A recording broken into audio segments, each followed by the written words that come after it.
जावरिया सरगोदा तहसील शाहपुर में 5 रोजा पोलियो मुहिम का आगाज कर दिया गया। Assistant commissioner Shahpur Syed Asad Abbas Shirazi, coordinator MPA Chaudhry Ziaur Rahman Gondal, DSP circle Shahpur Mehar Javed Iqbal और एमएस डॉक्टर नदीम रसूल ने 5 से कम उम्र बच्चों को पोलियो के कतरे पिलाए। डिप्टी डिस्ट्रिक्ट हेल्थ ऑफिसर ने बताया कि तहसील भर के 16 यूनियन काउंसिल्स में पोलियो के कतरे पिलाए जाएंगे।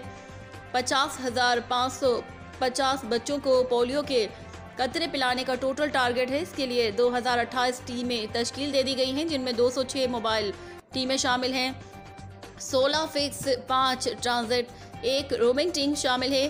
तमाम तालीमी इदारे और वालिदैन पोलियो टीमों से ताउन करें और अपने 5 साल से कम उम्र बच्चों को पोलियो के कतरे पिलाएं ताकि आपका बच्चा इस मौजी मर्ज से बच सके।